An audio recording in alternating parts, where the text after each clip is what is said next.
Whoa, what's Adam doing here? Well, I'm doing part 2 to the most useful Spider-Man suits you've never seen before.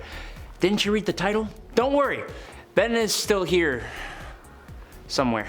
Number 10, Spider-Man Noir. This one is coming in at number 10 because people in the comments will tell me it's very well known. Yeah, I know, but it's awesome.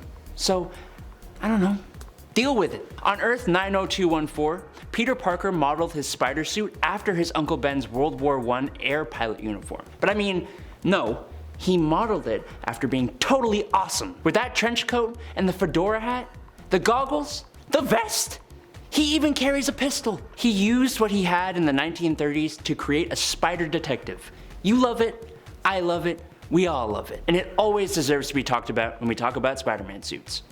Always. Number 9, the Bombastic Bag Man. If you don't know about this suit, you're welcome. It has appeared twice. Both times are equally hilarious. The first time it ever appeared was when Peter removed the symbiote costume with the help of Reed Richards and Johnny Storm, and had no choice but to put on an extra Fantastic Four costume. But those costumes don't have masks.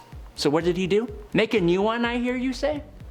Don't be silly. No, no, no. Johnny poked eye holes in a paper bag and put it on Peter's head. But that's not all. Oh no, no. It seems as though someone placed a kick me sign on the back of the costume too, as if it wasn't all embarrassing enough. Adam, how is this useful? Because it's hilarious. Oh, and it's a really great last minute costume idea to keep his identity secret. Yeah, that's why.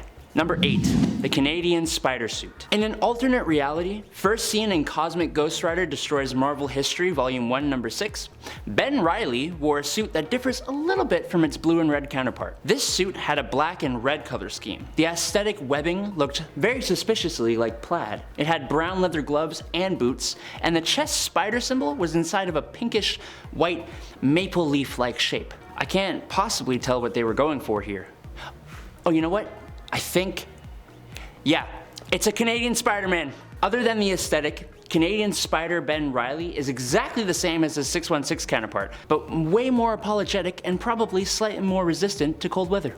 Number 7, Threats and Menaces suit. TNM, or Threats and Menaces, is a news website in New York City, and after a long time of being unemployed, Peter Parker accepts a job there. They give him a new suit that can record his perspective as Spider-Man and broadcast it live, giving viewers a first-person view of Spidey's battles, essentially turning Spider-Man into a streamer. It 100% defeats the purpose of being a hero, and if he wasn't doing it because he had no job at the time, I think it was kind of sleazy, but it's also kind of really awesome. Like, I definitely watched that. The suit also got a new, really cool white, blue, and yellow color scheme, and enhanced his strength and speed. If that wasn't enough though, the suit also has holographic abilities, and every few minutes includes a word from TNM's sponsors.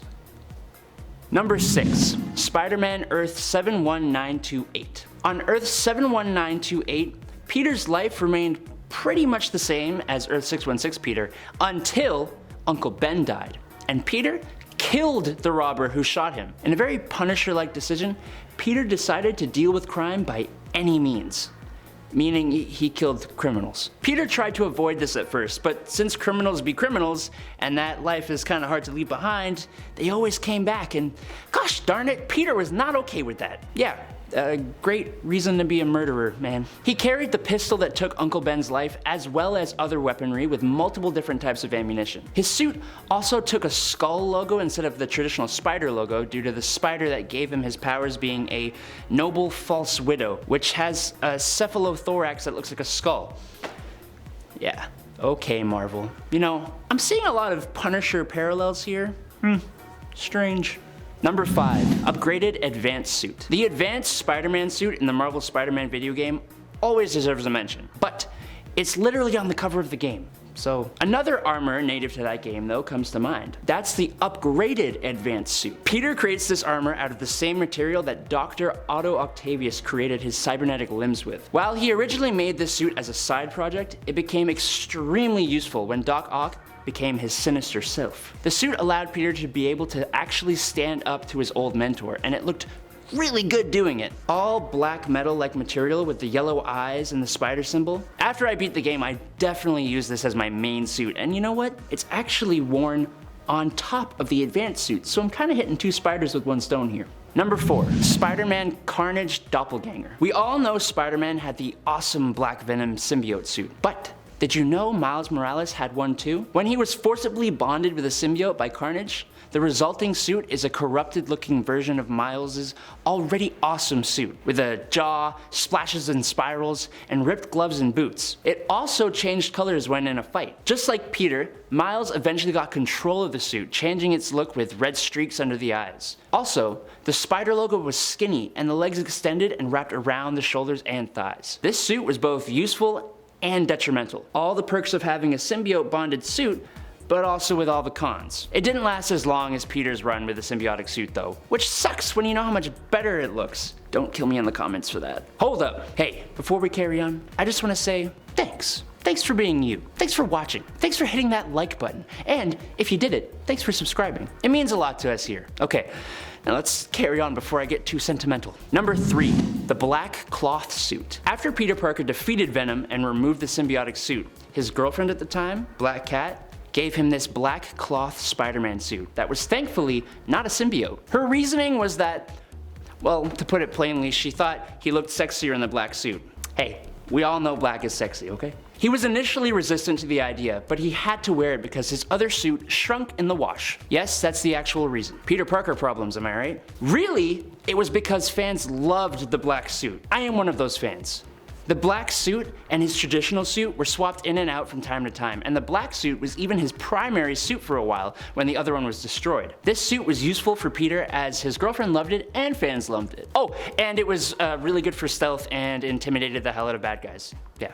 Number 2, Fear Itself suit. If you don't know about the Fear Itself story, well, change that please. It's an awesome story. Basically, the brother of Odin, who is evil, returns and sends these magical Mjolnir-like hammers to Earth that corrupt heroes and turn them into his chosen.